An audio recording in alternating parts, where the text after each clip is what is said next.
चलो स्टार्ट करते हैं। ठीक है, जो हम लोग पढ़ रहे थे वैदिक काल, वैदिक काल के अंतर्गत पढ़ रहे थे ऋग्वेदिक काल, और ऋग्वेदिक अंतर्गत पढ़ेंगे आज क्या पढ़ेंगे, ऋग्वेदिक आर्यों का धार्मिक जीवन। ठीक है, आज जो हमारा होगा ये वैदिक काल का ये चौथा क्लास है या चौथा वीडियो है।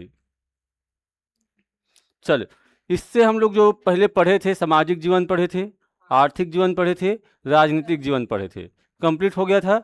आज जो पढ़ते हैं क्या, धार्मिक जीवन। क्या आर्य भगवान को मानते थे कि नहीं मानते थे, भगवान की पूजा करते थे कि नहीं करते थे, मंदिर बनाते थे कि नहीं बनाते थे।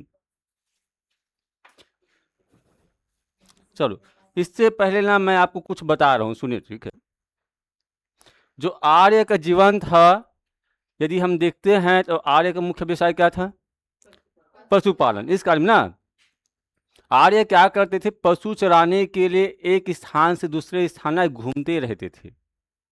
इस कारण इसका जीवन कैसा था, स्थायी नहीं था, अस्थायी था। पशु चरा रहे हैं तो उसका सामना किससे होगा, किससे होता था, प्रकृति से होता था। ठीक है, नेचर से होता था। तो इसका जो देवता भी मिलता है ना, अधिकतर ना प्रकृति से ही संबंधित है। जितना भी देवता मिलेगा इस काल में 33 देवी देवता का उल्लेख है। अधिकतर ना 33 में से 25 या 27 देवता क्या है आपका, पुरुष प्रधान है, मतलब पुरुष है, महिला प्रधान देवता कम है। आर्य का जो समाज था पितृसत्तात्मक समाज था। इस कारण इसके देवता कुल में ना जो ना पुरुष देवता का ही क्या मिलता है, प्रधानता मिलता है।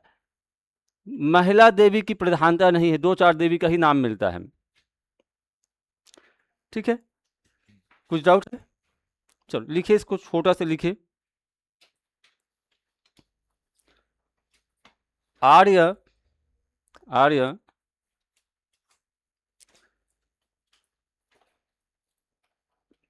पशु चराने के लिए, पशु चराने के लिए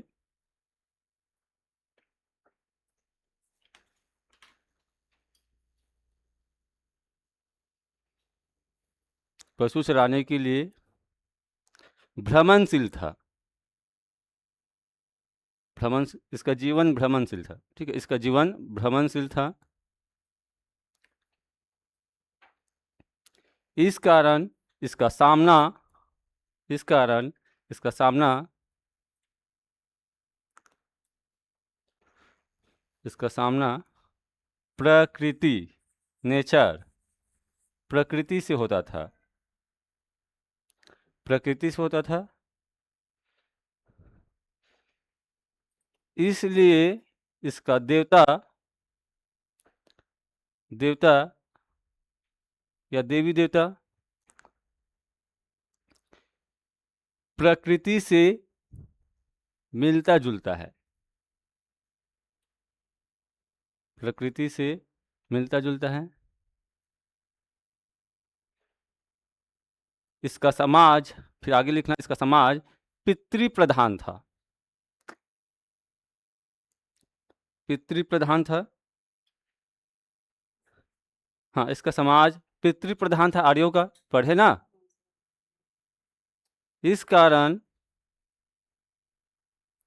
इसके देवता कुल में, इसके देवता कुल में पुरुष देवताओं का, पुरुष देवताओं का प्रधानता मिलती है। थोड़ा जल्दी जल्दी हो रहा है। इसका समाज पितृ प्रधान था। इस कारण इसके देवता कुल में पुरुष देवताओं का प्रधानता है।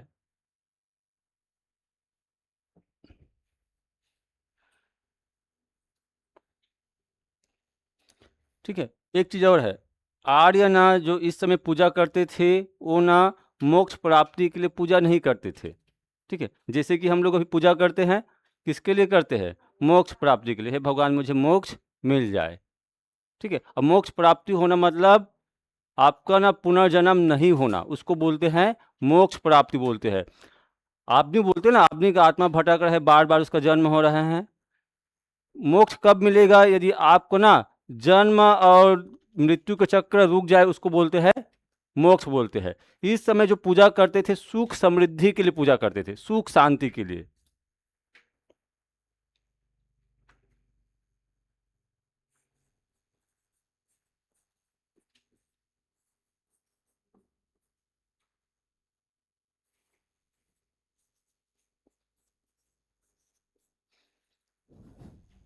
ऋग्वेद में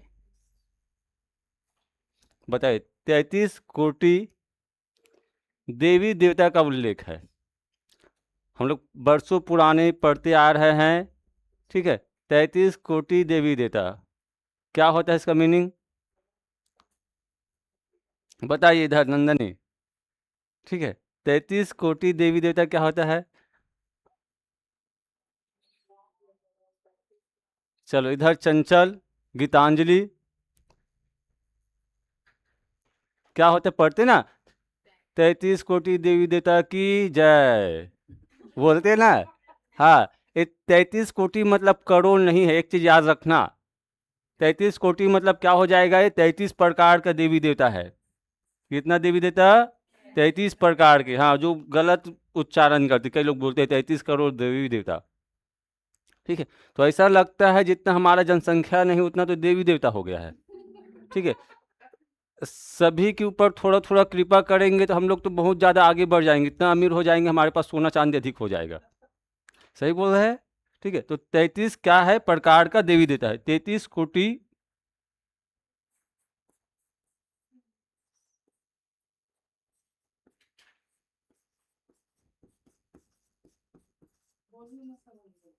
नहीं, छोटा सा है। 33 कोटि देवी देवता का उल्लेख है, ठीक है। इस 33 कोटि को 3 श्रेणी में बांटा गया है।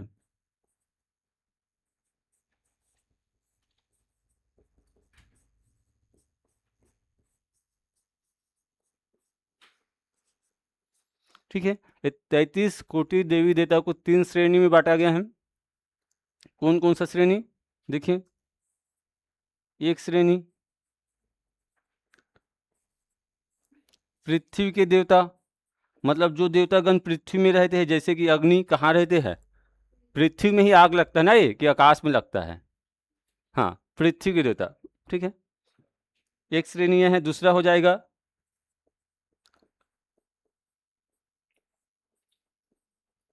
आकाश की देवता, जैसे कि सूर्य, ठीक है। फिर तीसरा हो जाएगा अंतरिक्ष के देवता,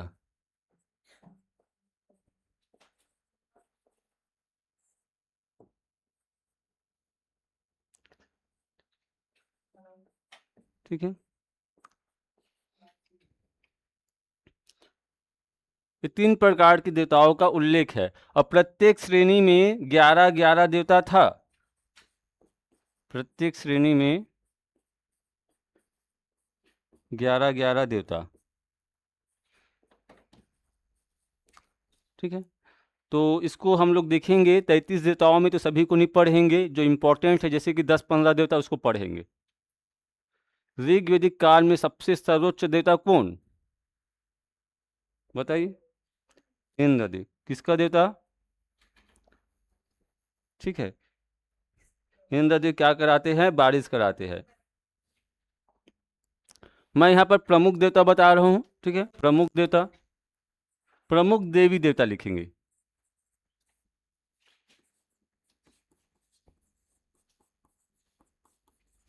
ऋग्वेदिक काल का मैं ऐसा नंबर डाल के लिख रहा हूँ, आप लोग देखते जाना। जैसे कि फर्स्ट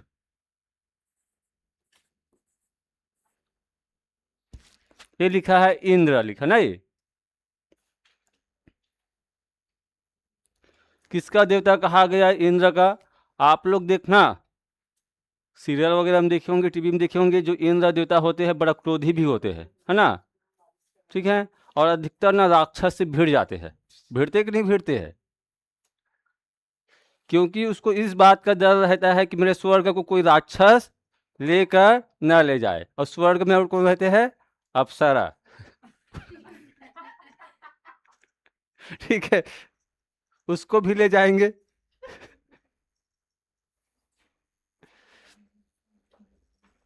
तो इंद्र को ना युद्ध और वर्षा का देवता कहा गया।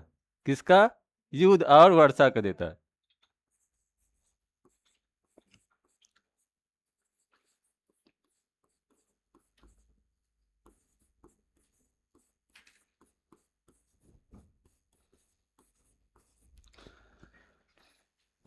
ठीक है। युद्ध और वर्षा का देवता।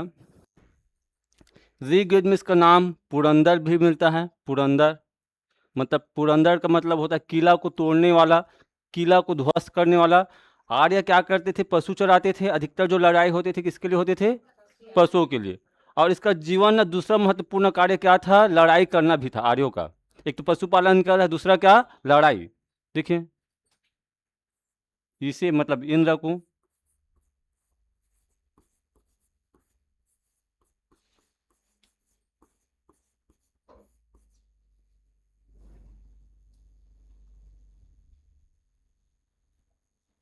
पुरंदर कहा।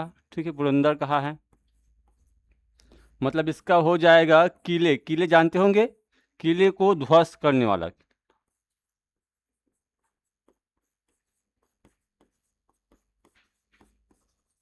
ठीक है, किला को ध्वस्त करने वाले।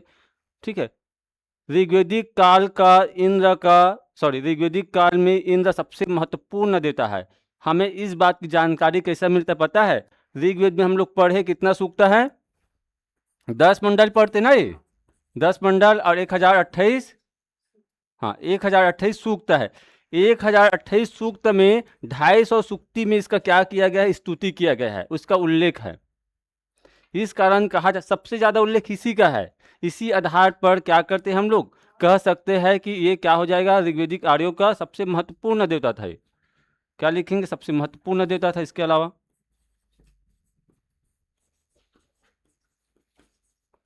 लगभग 250 सूक्तों में इसका उल्लेख है। ठीक है, तो ये हो गया इंद्र। उसके बाद देखिए दूसरा जो देवता था, दूसरा जो देवता था ये हो जाएगा अग्नि। ये जो देवता था पृथ्वी के देवता था अग्नि।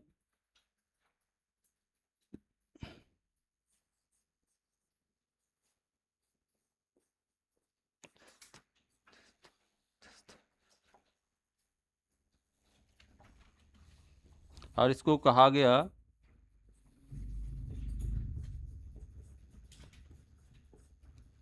मध्यस्था का देवता। ठीक है, इसको कहा गया अग्नि को मध्यस्था का देवता। तो क्या होता है मध्यस्था का देवता का मतलब बताइए? हाँ, चलो आप लोग जानते होंगे जब हम लोग कथा वगैरह करते हैं ना, लास्ट में क्या करते हैं? हवन कुंड में यज्ञ आहुति डालते हैं। डालते कि नहीं डालते हैं? क्यों डालते हैं? ये प्रथा ना इसी काल से चलते आ रहा है। भाई देखिए, इन लोगों का मानना है कि जो भगवान रहते हैं ना, कहाँ रहते हैं? ऊपर में रहते हैं, आकाश या अंतरिक्ष में रहते हैं। तो हम लोग तो डायरेक्ट भगवान के पास नहीं जा पाएंगे। ठीक है, हम लोग भगवान के पास डायरेक्ट नहीं जा पाएंगे। उससे अच्छा ना इसमें हम लोग क्या डालेंगे? यहाँ पर आग जलाएंगे, इसमें क्या डालेंगे? आहुति डालेंगे। आहुति मतलब समझते होंगे। ठीक है, आहुति डालेंगे तो धुआं के माध्यम से जो ऊपर में भगवान बैठा है तो उसको पता चल जाएगा कि मानव हमें क्या कर रहा है? याद कर रहा है। किसके माध्यम से पता चला? धुआं के माध्यम से। इस प्रकार इसने क्या किया? मानव और भगवान के बीच में अग्नि ने क्या किया? हाँ, मध्यस्थता किया। इस कारण इसको कहा गया मध्यस्थता का देवता कहा गया। समझ में आया होगा? यहाँ पर आप लोग लिख लीजिए। ठीक है, क्या लिखोगे ब्रैकेट में?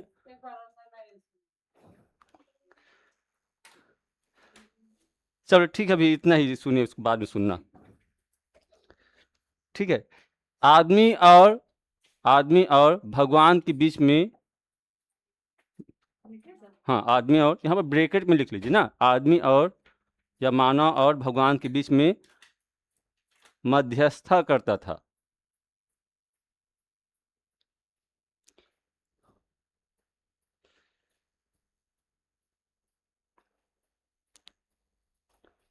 ठीक है, मैं आपको बताया था इंद्रदेव का कितना सूक्ति में उल्लेख किया गया है? 250। और आर्यों का सबसे महत्वपूर्ण देवता था। इसका जो उल्लेख है ना, इसका जो उल्लेख है 200 सूक्ति में किया गया है। किसका? अग्नि का 200 सूक्ति में किया गया है। और ये ऋग्वेदिक आर्यों का दूसरा महत्वपूर्ण देवता था। इसी बात से हमें पता चलता है।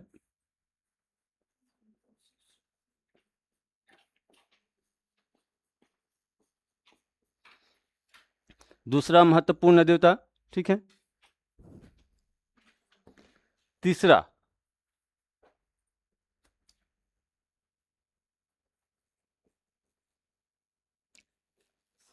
वरुण। एक चीज़ और बताए थे आपको, ईरानी ग्रंथ जैन अवेस्ता और ऋग्वेद की देवता है उसमें समानता मिलता है। इसी आधार पर अनुमान लगाया जाता है कि जो आर्य है कहाँ से आया है, मध्य एशिया से आया है।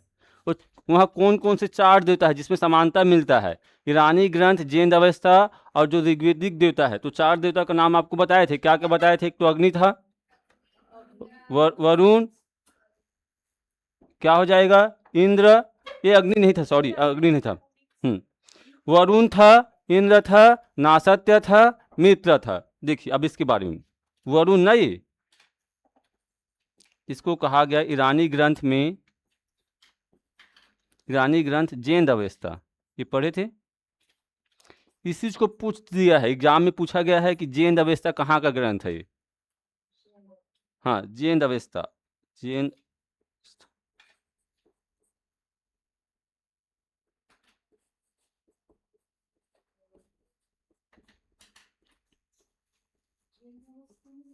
हाँ, ईरानी ग्रंथ जैन अवेस्ता में इसे क्या कहा गया है, अहुर मजदा कहा गया है।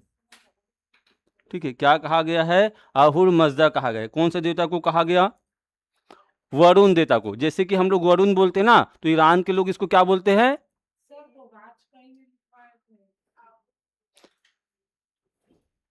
बोगज कोई अभिलेख। तो वो भी सेम ना आपका ना, जिस प्रकार हमारे पवित्र ग्रंथ क्या है, हम लोग किसको मानते हैं, ऋग्वेद को। तो ईरान के प्रमुख पवित्र ग्रंथ अहुर मजदा है। ठीक है, सॉरी जैन अवेस्ता में अहुर मजदा में इसको क्या कहा गया, सॉरी जैन अवेस्ता में अहुर मजदा कहा गया। देखिए इसको कहा गया किसका देवता, नैतिक, ये लिखा है नैतिक, लिखा है ना ये।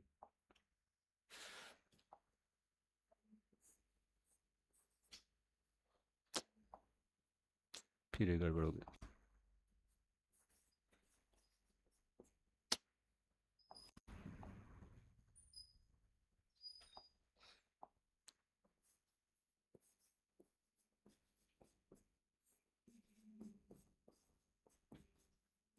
नैतिक नियमों का देता, या इसको कहा गया रीत का संरक्षक कहा गया। क्या होता है रीत का संरक्षक, ठीक है, रीत का संरक्षक कहा गया, या इसी को कहा गया ऋतस्य गोपा। क्या होता है ऋतस्य गोपा, उस समय ऋग्वेदिक आर्यों का कहना था जो व्यक्ति जैसा करेगा उसको वैसा फल मिलेगा। ठीक है, जो जैसा करेगा वैसा फल मिलेगा। इस कारण इसको क्या कहा गया, नैतिक नियमों का देवता। और उसको दंड कौन देगा, यदि अच्छे कर्म करता है तो उसको अच्छे कर्म का फल कौन देगा, वरुण देता। और बुरे कर्म करता है तो बुरे कर्म का दंड कौन देगा, वरुण देता। इस कारण इसको कहा गया नैतिक नियमों का देता, या ऋत का संरक्षक, या ऋतस्य गोपा भी बोला गया है इसको। ये लिखा है नैतिक नियमों, लिखा ना ये। और ये आर्यों का तीसरा महत्वपूर्ण देवता था ये। ठीक है, कौन, वरुण। और चौथा लिखेंगे, मैं यहां पर लिख रहा हूं, चौथा जो देवता था सोम देवता। ठीक है, सोम देवता। क्या पढ़े थे सोम के बारे में, ये जो देवता था किसका देवता था, ये वनस्पति का देवता था ये। ठीक है, सोम देवता वनस्पति का देवता था। ऋग्वेदिक आर्यों का चौथा महत्वपूर्ण देवता था। ठीक है, ऋग्वेदिक आर्यों का चौथा महत्वपूर्ण देवता था ये। ऋग्वेद का कौन सा मंडल सोम देवता को समर्पित है, 10वां कहाँ से पढ़े, 9वें। हाँ, और यहाँ पर लिख लीजिए। अच्छा, एक तो चौथा महत्वपूर्ण देवता है। ठीक है, और क्या लिखेंगे हम लोग, क्या लिखेंगे, ऋग्वेद का 9वां मंडल सोमदेव को समर्पित है। एक सोमरस था जिसका प्रशंसा किया गया है। आर्यों का प्रिय पदार्थ क्या, सोमरस।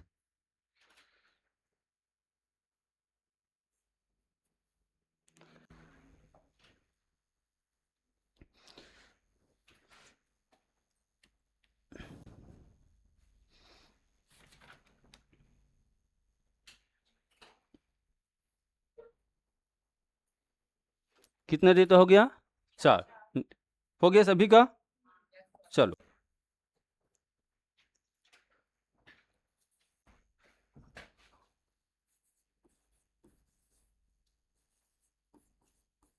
अश्विन, या इसी को बोला गया, हम लोग पढ़े थे कहीं पर, नासत्य पढ़े थे, अश्विन को ही बोला गया नासत्य। ये जो देवता था ना, ये क्या थे? ये देखिए, आर्यों का चिकित्सक थे, ठीक है। हाँ, आर्यों का ये चिकित्सक थे। ये रानी देवता और जो ऋग्वेदिक देवता है इसमें भी समानता है,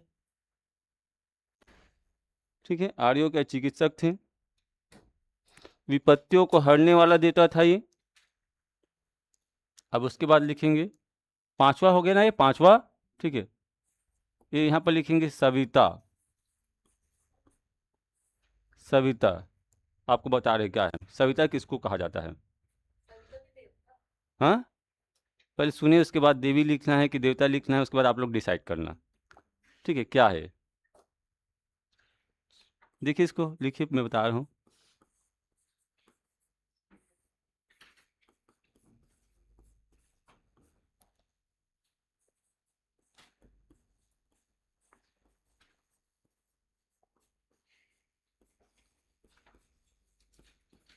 ठीक है, यहाँ पर लिखा है सूर्य उदय के बाद चढ़ता हुआ बेला को कहा जाता था सविता, ठीक है। जैसे कि सुबह को आप लोग देखे होंगे, जब सूर्य का उदय होता है, धीरे धीरे धीरे धीरे सूर्य देवता क्या होता है, ऊपर चढ़ता है ना, उसी बेला को, बेला मतलब क्या हो जाएगा, बेरा मत लिखना, बेला ही लिखना, बेला मतलब क्या हो जाएगा, समय, ठीक है। और आप लोग जानते होंगे एक हमारे क्या है, गायत्री मंत्र, ओम भूर्भुवः स्वः, ठीक है। ये ना इसी को समर्पित है, किसको समर्पित है, सविता को, ठीक है। जो सूर्य देवता ना धीरे धीरे ऊपर चढ़ता है, उसी को समर्पित है, तभी ना किसका गायन किया जाता है, गायत्री मंत्र का गायन करते हैं। क्या लिखेंगे, गायत्री मंत्र, गायत्री मंत्र सविता देवी को समर्पित है।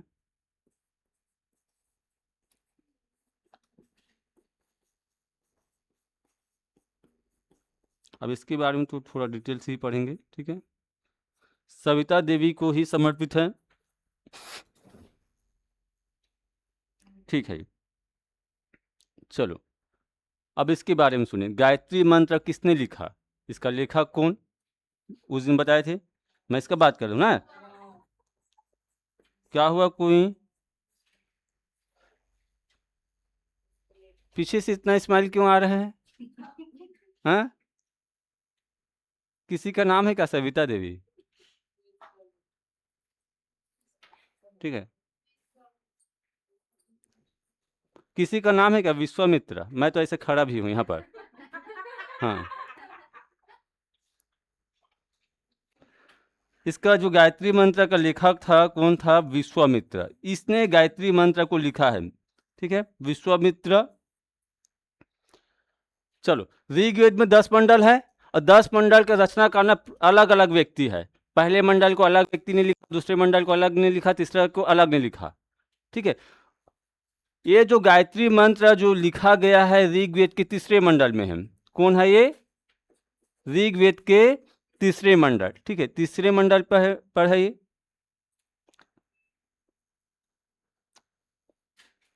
ऋग्वेद के तीसरे मंडल पर है। अब पूरे तीसरे मंडल को किसने लिखा है, किसने लिखा है, हाँ, विश्वामित्र ने लिखा है, ऋग्वेद के तीसरे मंडल पर है। और ये वाला टॉपिक को ना इम्पोर्टेंट करना, पूरा पूरा ये वाला जो भी पता है ना, सविता देवी से लेकर पूरा ये वाला को, इसको कई बार एग्जाम में पूछते हैं। ऋग्वेद का रचनाकार कौन, ऋग्वेद के, सॉरी, इसका ना गायत्री मंत्र का लेखक कौन, गायत्री मंत्र को कौन सा वेद में दिया गया है, ऋग्वेद में। ऋग्वेद के कौन सा मंडल में, ऋग्वेद किस देवी देवता को समर्पित है। अब यहाँ पर एक चीज और सुनिए, ठीक है। यदि सविता देवी नहीं है ना, तो यदि ऑप्शन में सूर्य देवता आता है तो भी से क्या हो जाएगा, आपका सही हो जाएगा, क्या हो जाएगा, सूर्य देवी। जो आपका गायत्री मंत्र है सविता देवी या सूर्य देव दोनों को समर्पित है। कभी कभी ऑप्शन में क्या देते हैं, सूर्य देव ही देते हैं, क्योंकि जब सूर्य धीरे धीरे उदय होता है तभी इसका क्या किया जाता है, गायन किया जाता है। और उस समय को क्या बोलते हैं, सविता बोलते हैं ना। सूर्य धीरे धीरे उदय हो रहा है उस समय को क्या बोलेंगे, सविता। इस कारण गायत्री मंत्र सविता देवी को भी समर्पित है और इसको भी समर्पित है, सूर्य देवता को।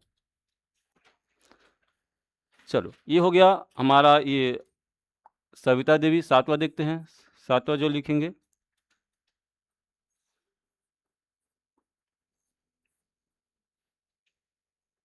ठीक है। सातवां जो देवता है इसको कहा गया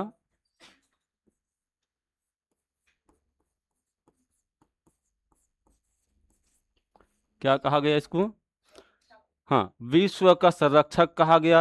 और ऋग्वेद में लिखा गया है सूर्य देवता 7 घोड़ा में सवार होकर इधर से उधर घूमता रहता है। 7 घोड़ा में सवार होकर, तब यहाँ क्या होता है, आपका दिन और रात होता है। इसको बोला गया विश्व का संरक्षक। 8वां मित्र देवता भी पढ़े हैं, पढ़े थे ना ये। इसको अब इधर ना छोटा छोटा लिखते जाए, ठीक है। शपथ का देवता मित्र,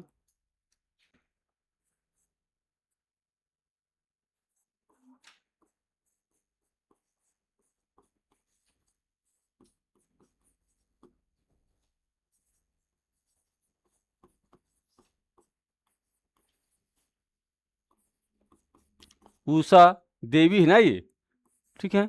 उषा प्रगति एवं उत्थान की देवी। तो जंगल की देवी को क्या बोलेंगे, बताइए क्या बोलेंगे, कोई कुछ बोले क्या, अरण्यानी, ठीक है। एक शब्द होता है ना जंगल का पर्यायवाची, क्या, अरण्य भी बोलते हैं, डन के अरण्य पढ़ते हैं। ये था जंगल की देवी था।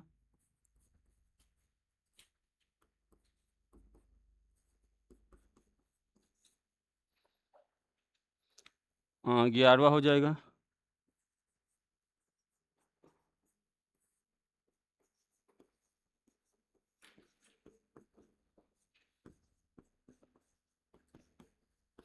ग्यारहवां हो जाएगा पूषण। पूषण था ये पशुओं का देवता था ये। देखिए पशुओं को भी अलग से देवता हो रहा है। और आगे चलकर जब हम उत्तर वैदिक काल पढ़ेंगे तो पूषण ना शूद्रों का देवता हो जाएगा। क्यों ऐसा होगा, क्योंकि धीरे धीरे आर्यों का सामना किससे होगा, शूद्र से। और आर्य लोग शूद्र को क्या समझते थे, अमानुष या पशु के समान समझते थे। तो बाद में इसको आर्य किसका देवता बना देंगे, शूद्रों का देवता बनाएंगे। कौन से काल में, उत्तर वैदिक काल में, ठीक है। यम, यम जानते होंगे किसका देवता,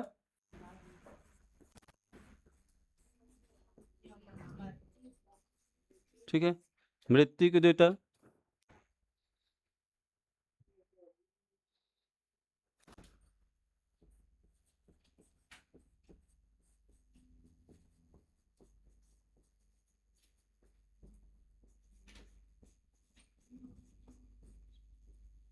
आंधी तूफान लिखा ना ये,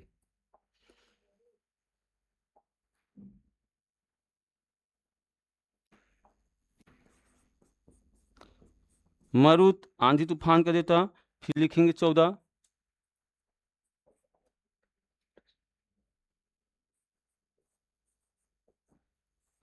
पर्जन्य, वर्षा का देवता, ये इसको भी मानते हैं वर्षा का देवता, ठीक है। 15 रुद्र।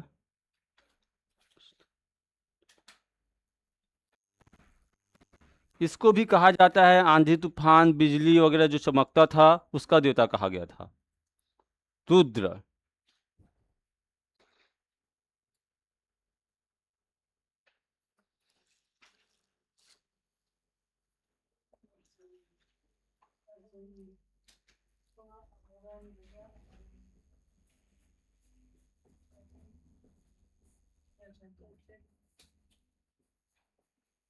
तूफान, बिजली, हाँ, गर्जना कह देता।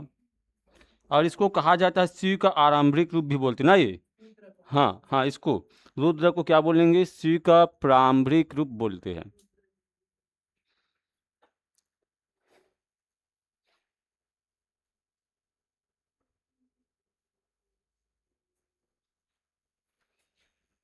फिर लास्ट में लिखेंगे हम लोग, क्या लिखेंगे? घोष। ठीक है, घोष।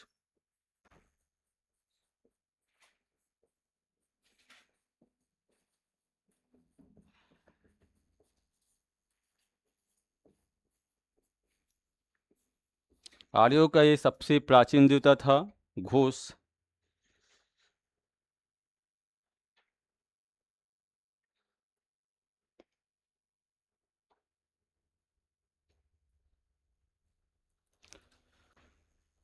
चलो, ये हो गया। ठीक है, और इस समय जो आर्य भगवान की पूजा जो करते थे, ठीक है, किसके लिए करते थे? किसके लिए करते थे? मोक्ष प्राप्ति के लिए नहीं करते थे। किसके लिए करते हैं? सुख समृद्धि के लिए, हाँ, सुख शांति के लिए। ठीक है, आप ना किसी बाबा के पास जाओगे, देखना भी जाओगे ना, तो आपको ना मोक्ष प्राप्ति करने के लिए कई प्रकार के रास्ता बताएंगे। बताते के लिए बताएंगे, 5,000 एक रुपया खर्चा करना पड़ेगा। ठीक है, ऐसे बताते ना। तो बाबा क्या कराते हैं, 5,000 रुपये में आपको मोक्ष की रास्ता भी दिखला देते हैं। हाँ, ऐसे ऐसे हमारे देश में बाबा बैठे हुए हैं। ठीक है, अब 20,000 दोगे ना तो सीधा बिल्कुल स्वर्ग में ले जाएगा।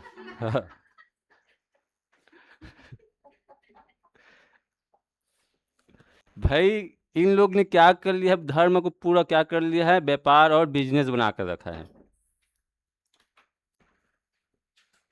चलो, इस प्रकार ये क्या होता है, हमारा ये ऋग्वेदिक काल कंप्लीट होता है। ठीक है, हो गए। आर्यों का धार्मिक जीवन क्या होता है, कंप्लीट होता है।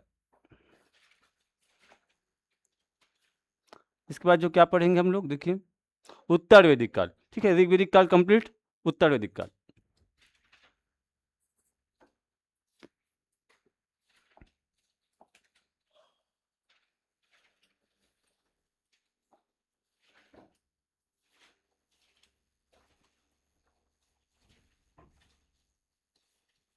उत्तर वैदिक काल, इसका टाइम पीरियड मैं पहले बता दिया हूँ। ठीक है, ठीक है, उत्तर वैदिक काल जो हमें जानकारी मिलता है, इसको भी बताया था, मैं एक बार फिर बता देता हूँ। ठीक है, ऋग्वेदिक काल में ऋग्वेद का रचना हुआ था, और जितना भी जानकारी मिलता है ऋग्वेद से मिलता है। 4 वेद है, उनमें से ऋग्वेद से। ठीक है, इसका जो जानकारी मिलता है, बाकी 3 वेद, बाकी 3 वेद है। ठीक है, इसके अलावा देखिए, आरण्यक ग्रंथ,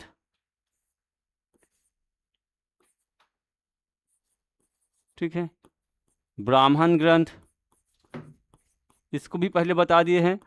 ठीक है, ब्राह्मण ग्रंथ, और इसके अलावा इससे भी मिलता है, इस काल के बारे में जानकारी हमें इससे मिलता है। उपनिषद, 108 उपनिषद हैं, इसके बारे में भी हमें जानकारी मिलता है।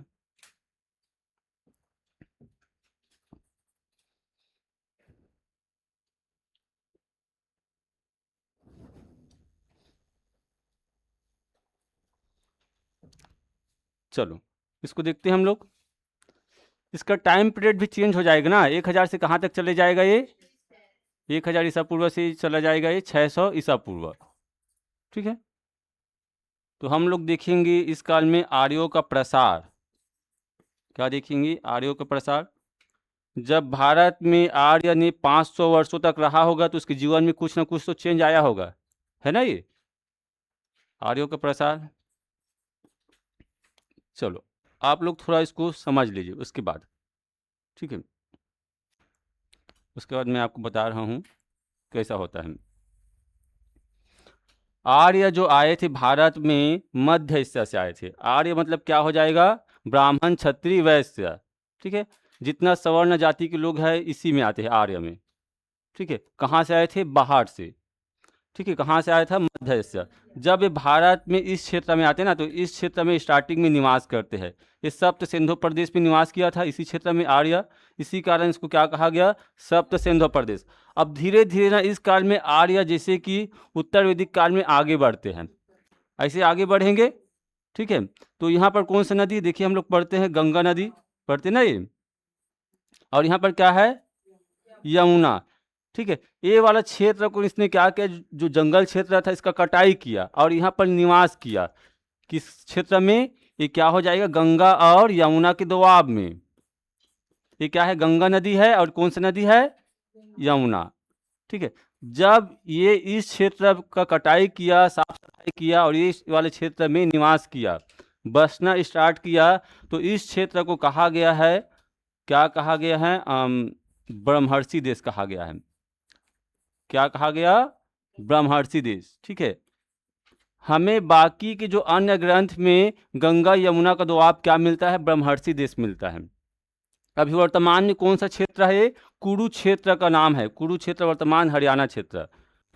वर्तमान में कुरुक्षेत्र हरियाणा क्षेत्र को क्या कहा गया? ब्रह्मर्षि देश कहा गया। ठीक है, आर्य आगे चलकर और थोड़ा बढ़ता है, यहाँ तक बढ़ता है, लेकिन इस काल में आर्य की प्रसार बिहार तक नहीं हुआ था। कहाँ तक नहीं हुआ था? बिहार। बिहार के मगध और ना अंग का उल्लेख नहीं मिलता। आपका जो बाकी तीन वेद है ना, बिहार का उल्लेख नहीं मिलता और न ही मगध अंग का। ठीक है, लेकिन जो बाकी का तीन वेद है, यहाँ पर एक नदी है, एक नदी पड़ती है ना, कौन सी नदी पढ़ते हैं? नर्मदा नदी। और यहाँ पर पढ़ते गंडक नदी। एक गंडक नदी का उल्लेख है, नर्मदा नदी का उल्लेख है। तो हमें ये समझ में आता है कि आर्य का प्रसार अभी इस काल में यहाँ से लेकर यहाँ तक ही हुआ था। हाँ, नर्मदा तक हुआ था। तो आप लोग लिखिए आर्यों के प्रसार में, लिखिए आर्य, आर्य सप्त सिंधु, सप्त सिंधु प्रदेश से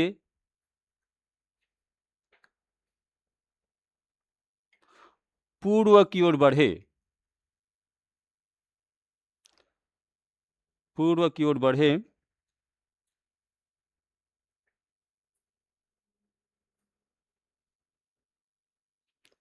जब गंगा यमुना, ठीक है यहाँ पर लिखा है गंगा यमुना, दो नदियों के बीच के क्षेत्र को क्या बोलेंगे? दोआब। जब गंगा और यमुना के दोआब में निवास किए,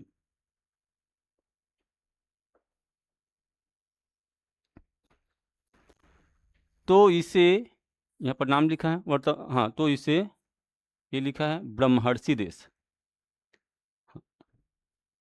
ब्रह्मर्षि देश। अब ब्रैकेट में लिख लेना कुरुक्षेत्र। वर्तमान में इसका नाम क्या है? कुरुक्षेत्र है, जहाँ पर महाभारत का युद्ध हुआ था उसका बात कर रहे हैं।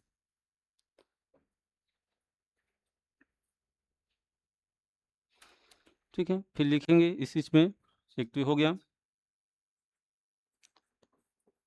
इस काल में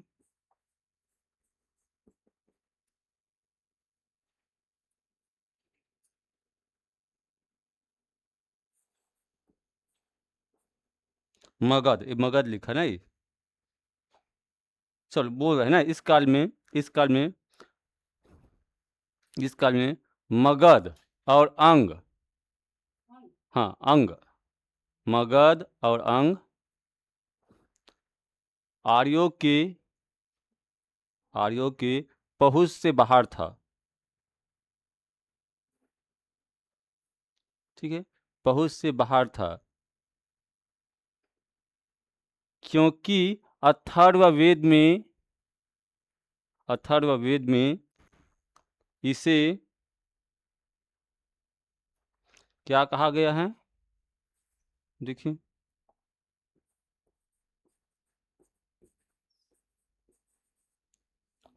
अथर्ववेद में सदूरवर्ती क्षेत्र, ऐसा क्षेत्र जो बहुत दूर हो, कहा गया।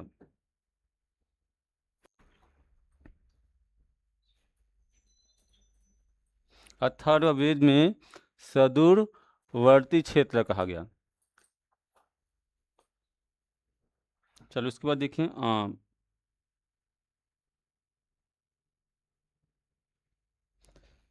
एक ग्रंथ है, ठीक है, शतपथ ब्राह्मण ग्रंथ में, ये लिखा है शतपथ ब्राह्मण ग्रंथ, देखिए।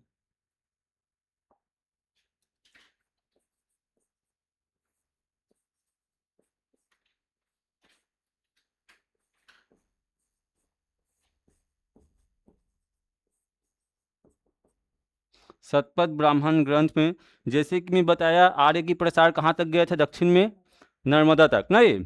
तो इसका नाम मिलता है, देखिए नर्मदा का नाम मिलता है रेवा नदी। किस नदी का नाम है? हाँ, नर्मदा का नाम है, इसमें उल्लेख मिला है। और गंडक नदी का भी नाम का उल्लेख मिलता है, और इस नदी का नाम मिलता है क्या?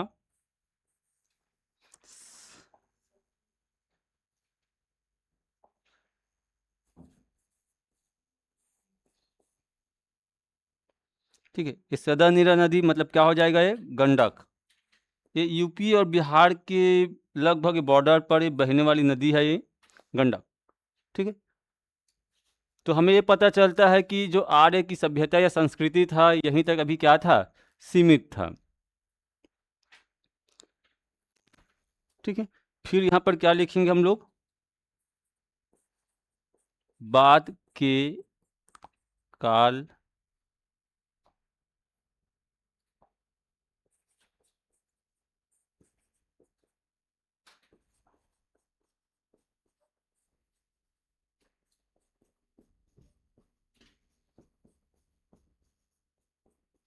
बाद के काल में, ठीक है, बाद के काल में आर्यों द्वारा दिए गए नाम, अलग अलग काल में फिर अलग अलग नाम पड़ता है। इस काल की बात भी हो रही है ना, आप लोग ब्रैकेट में ऐसा करके लिख लेना या नोट करके लिख लेना।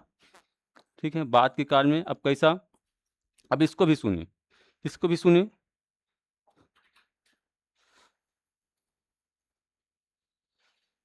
चलो, हिमालय पर्वत की स्थिति जानते होंगे, जानते हो ना हिमालय पर्वत की स्थिति? भारत का ये वाला भाग है, हम लोग जानते हैं उत्तर भारत में विशाल हिमालय पर्वत है। ठीक है, विशाल हिमालय पर्वत है। और एक पर्वत है जिसको कहा जाता है सांस्कृतिक विभाजक या जल विभाजक। कौन सा पर्वत को बोलते हैं? यहाँ पर कौन सा पर्वत श्रेणी है? विंध्याचल। जब आर्यों का प्रसार, ठीक है, आर्यों की प्रसार हिमालय से लेकर ये यहाँ तक हुआ, विंध्याचल तक, तब इस क्षेत्र को कहा गया क्या? क्या कहा गया? मध्य देश। ठीक है, मध्य देश कहा गया था। जब आर्यों के प्रसार उत्तर से लेकर दक्षिण, पूर्व से लेकर पश्चिम, जब आर्यों के प्रसार पूरे भारत में हुआ तो भारत को कहा गया, क्या कहा गया? बताइए, क्या कहा गया? आर्यव्रत। भारत के नाम जानते होंगे, भारत, इंडिया, हिंदुस्तान और आर्यव्रत, चार नाम पढ़ते हैं। तो यहाँ पर लिखेंगे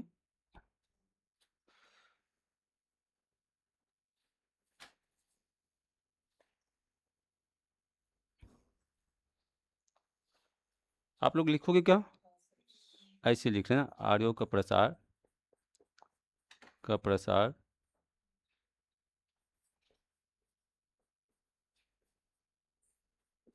हिमालय से विंध्याचल पर्वत है, हिमालय से विंध्याचल के बीच।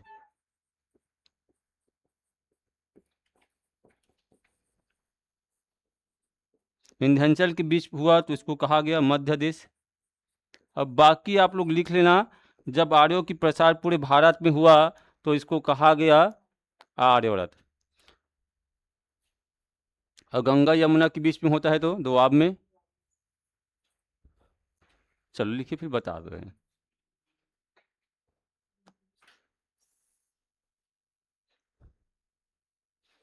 तो ये हो गया, आर्यों का प्रसार हो गया, ठीक है, इस काल में।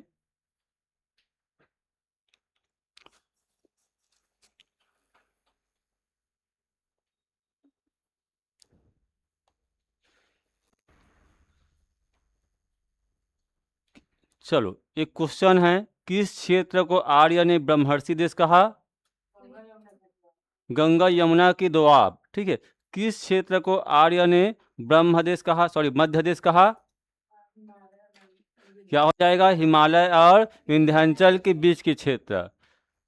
ठीक है, जब आर्यों का प्रसार पूरे भारत में हो गए तो आर्य व्रत कहा गया।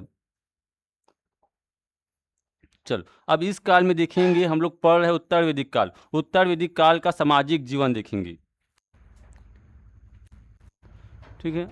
उत्तर वैदिक काल पढ़ रहे हैं तो उत्तर वैदिक काल का सामाजिक जीवन, मैं इसको शॉर्ट कर रहा हूं।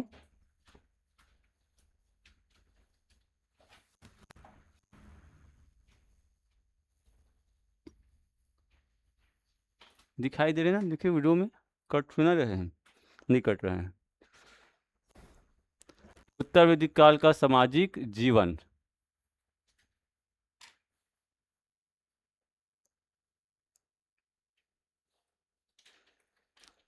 कुछ परिवर्तन आया होगा इसकी जिंदगी में, आया होगा ना ये। चलो देखिए सामाजिक जीवन सबसे पहले बात करते हैं।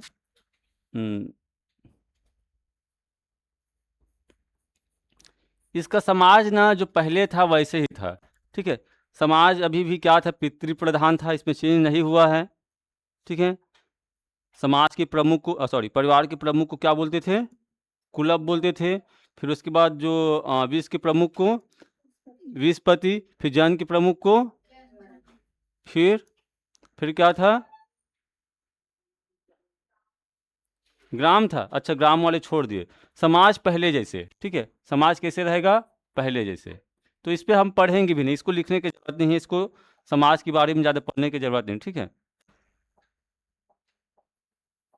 समाज जो था पहले ही जैसा था, ज़्यादा परिवर्तन नहीं आता। यदि परिवर्तन आता है तो इसमें आते हैं। हम लोग जो पढ़ेंगे इस काल का महत्वपूर्ण परिवर्तन जिसको कहा गया वर्ण व्यवस्था, वर्ण व्यवस्था, ठीक है। इस काल में क्या होता है, वर्ण व्यवस्था ना पूर्ण रूप से क्या हो जाता है, लागू हो जाता है, ठीक है।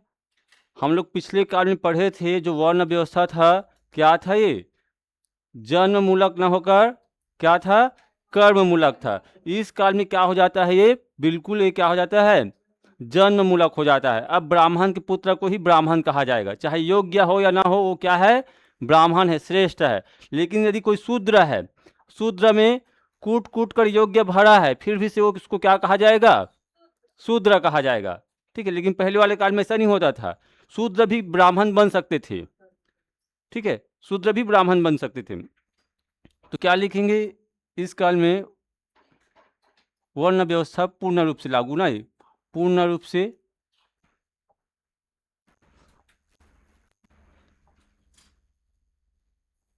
से लागू हुआ,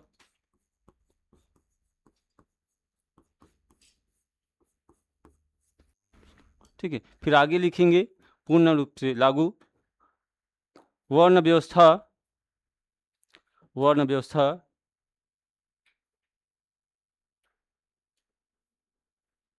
कर्म मूलक ना होकर, ठीक है, कर्म मूलक, ऐसा लिखना, कर्म मूलक के स्थान पर, कर्म मूलक के स्थान पर जन्म मूलक बन गया,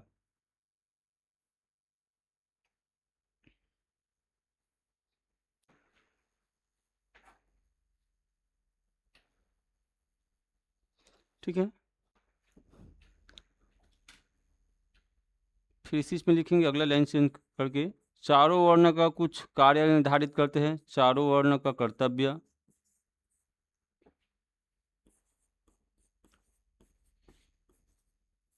ठीक है, चारों वर्ण का कर्तव्य। पिछले क्लास में आपको बताए थे चारों वर्ण के कर्तव्य, ब्राह्मण है तो क्या करेंगे, पूजा पाठ करेंगे, ठीक है। अब देखिए चारों वर्ण का कर्तव्य, तो पहला मैं यहाँ पर लिख रहा हूँ ब्राह्मण, चार वर्ण जानते ना, ब्राह्मण कहाँ से पैदा हुआ है, मुख से, इस कारण क्या करेंगे, अपने मुख से पूजा पाठ करेंगे, ठीक है। इस काल में ब्राह्मण ने क्या किया, अपने श्रेष्ठता को बनाए रखने के लिए जानबूझ के यज्ञ बलि आहुति कर्मकांड सबको जानबूझ के क्या करता है, जन्म देता है। लोग इस माया जाल में फंसे रहे और हमें दान दक्षिणा हाँ देते रहे। ब्राह्मण लिखिए, इसमें ब्राह्मण के बारे में लिखिए, इसने इसने जानबूझकर, या इसे लिखना, इसने अपने वर्चस्व को बनाए रखने के लिए, बनाए रखने के लिए जानबूझकर धार्मिक कर्मकांड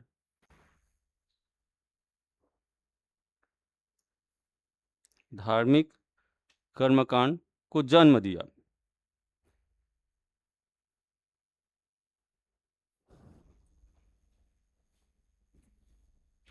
ठीक है, अभी भी इसी कर्मकांड में हम लोग फंसे हैं, खास करके ओबीसी समाज। चलो देखिए, फंसे रे भैया, अपने घर के आदमी को नहीं समझा सकते, फिर बाहर को कहाँ से समझाएंगे। चलो देखिए, क्षत्रिय। अब देखिए, दो ग्रंथ है, एक शतपथ ब्राह्मण ग्रंथ है जिसमें कहा गया है क्षत्रिय से ज्यादा श्रेष्ठ ना ब्राह्मण है। देखिए, इस काल में क्या होता है, ब्राह्मण और क्षत्रिय के बीच में ना वर्चस्व के लिए लड़ाई होता है कि कौन श्रेष्ठ है। क्योंकि क्षत्रिय क्या करते थे, सेना के काम करते थे, देश की रक्षा करते थे, और ब्राह्मण क्या करते थे, पूजा पाठ करते थे। इसने जानबूझ के कर्मकांड को अपने वर्चस्व को बनाए रखने के लिए लाया था। ठीक है, दोनों के बीच में लड़ाई हो रहा है, तो इसने क्या लाद दिया, जानबूझ के धार्मिक कर्मकांड को लाया अपने वर्चस्व को बनाए रखने के लिए। तो इसका समाज में क्या बढ़ गया, वैल्यू बढ़ गया। अब क्षत्रिय क्या करेंगे, लेकिन कुछ ग्रंथ है जिसमें क्षत्रिय को श्रेष्ठ कहा गया है। उस ग्रंथ का नाम है, लिखिए, पंचविश।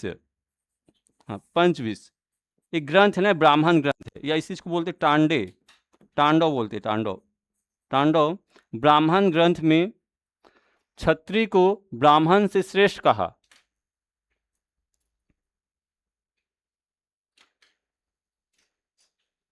ठीक है, क्षत्रिय को ब्राह्मण से श्रेष्ठ कहा, इसमें कहा गया।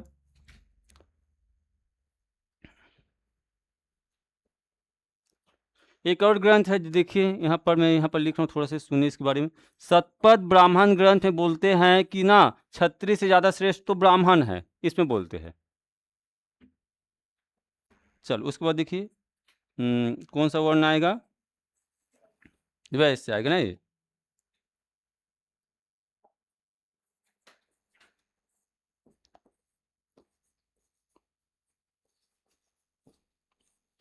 इसको कहा गया अनस्य बलि कृता, एक साथ लिखोगे ना, अनस्य बलि। बलि मतलब क्या होता था, एक प्रकार का टैक्स था, पढ़े थे ना, कर। चार वर्णों में एक ऐसा वर्ण था जो टैक्स देने वाला वर्ण था। कौन देते थे, वैश्य मतलब ब्राह्मण। इस कारण इसको कहा गया क्या, अनस्य बलिकृता कहा गया।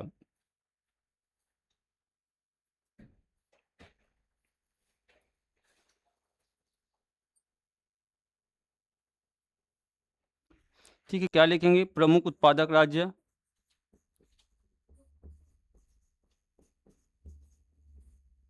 प्रमुख उत्पादक यही थे, राज्य का प्रमुख उत्पादक थे कौन, ये वैश्य। चौथा लिखेंगे शूद्र। इसके लिए एक शब्द लिखा है शूद्र के लिए, ठीक है, जो शब्द का नाम है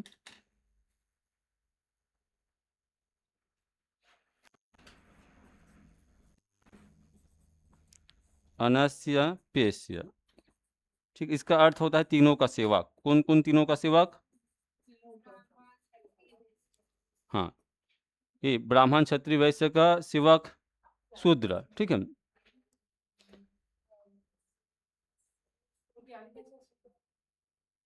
ये शूद्र लिखा है, शूद्र नहीं जानती, अनस्य पेश्य लिखा है। ठीक है, ये हो गया हमारा समाज। अब देखते हैं इस काल में नारी की स्थिति क्या था। इसको कंप्लीट करें क्या कि छोड़े क्लास।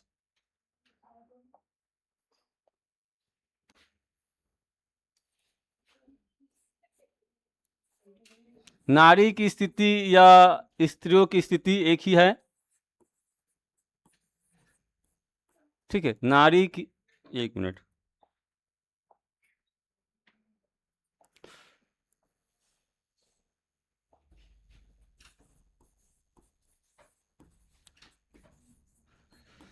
नारी की स्थिति इस काल में ना, नारी की स्थिति में क्या होता है, पहले की अपेक्षा ना गिरावट आ जाती है। जहां हम लोग पढ़े थे वैदिक काल में, ऋग्वेदिक काल में लड़कियों को शिक्षा का अधिकार था, समारोह में भाग लेने का अधिकार था, बाल विवाह वगैरह कुछ नहीं होता था, इस कारण में कुछ प्रथा आ जाता है। लड़कियों को शिक्षा के अधिकार से कुछ वंचित कर दिया जाता है और सामाजिक समारोह वगैरह में भाग लेने के लिए भी वंचित कर दिया जाता है। ठीक है। अब बहुत सारे ग्रंथ में इसके बारे में क्या लिखा, अपोजिट में लिखा है। कुछ ग्रंथ में नारियों की तुलना ना जुआ शराब से किया गया है। ठीक है। और कुछ ग्रंथ में पुत्री जन्म को समस्त दुखों का कारण बताया गया है। इसी काल में चलो नारी की स्थिति यहां पर लिखेंगे। पहले की अपेक्षा, मतलब पहले मतलब क्या हो जाएगा, ऋग्वैदिक काल, पहले की अपेक्षा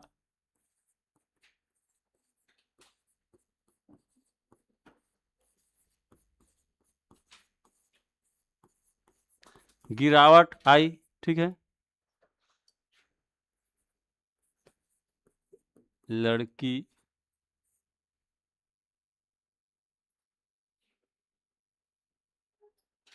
स्त्री को, ऐसे लिखें, बोले क्या इसको, चल बोलिए। स्त्री को सामाजिक समारोह में भाग लेने भाग लेने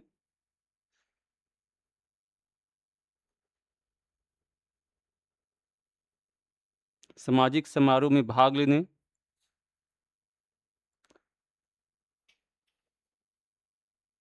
और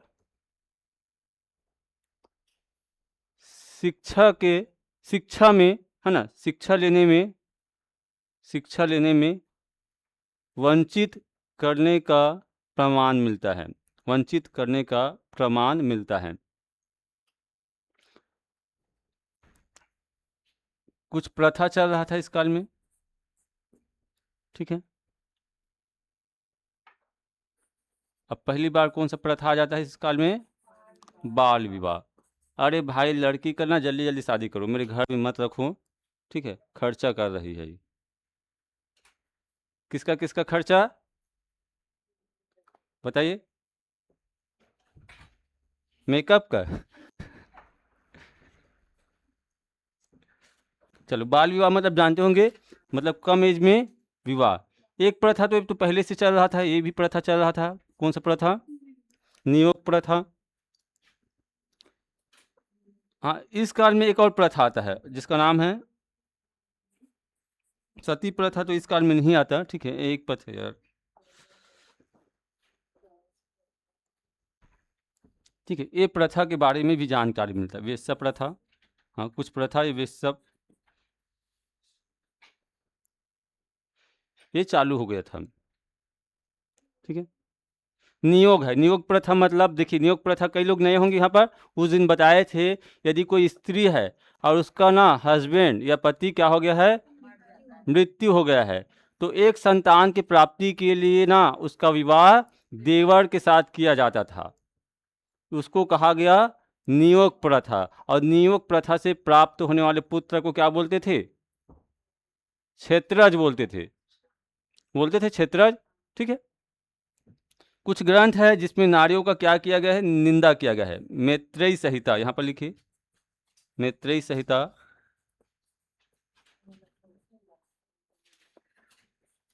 नारी की तुलना या स्त्री की तुलना, चलो हाँ, मैत्रेयी संहिता, नारी की तुलना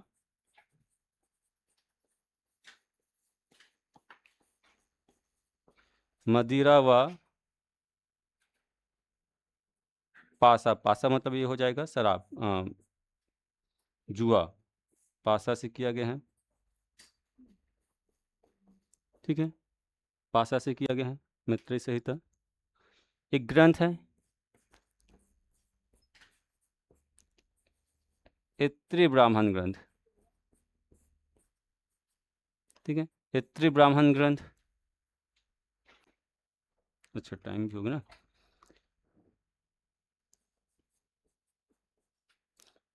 क्या कहा गया इसमें, ऐत्रेय ब्राह्मण ग्रंथ में, पुत्री जन्म को समस्त दुखों का कारण बताया है इसमें। बताइए, ऐसे ऐसे ग्रंथ है।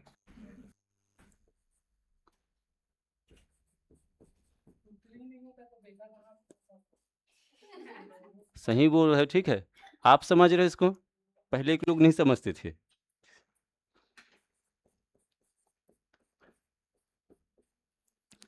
ठीक है, समस्त दुखों का कारण बताया और पुत्र को परिवार का रक्षक कहा। ठीक है, खास करके ना जो ऐत्रेय ब्राह्मण है ना, ये पॉजिटिव बात नहीं लिखा है नारियों के प्रति। सतपथ ब्राह्मण ग्रंथ है जो नारी के प्रति क्या लिखा है, अच्छा अच्छा बात लिखा है। लेकिन एक ग्रंथ है सतपथ ब्राह्मण ग्रंथ, ठीक है, सतपथ ब्राह्मण ग्रंथ, जिसमें पत्नी को अर्धांगिनी कहा। मतलब क्या हो जाएगा, आधा अंग। किसका आधा अंग, पति का। ठीक है, बाकी कल लिखते हैं ना, ये बाकी कल लिखते हैं। बंद कर दीजिए सर।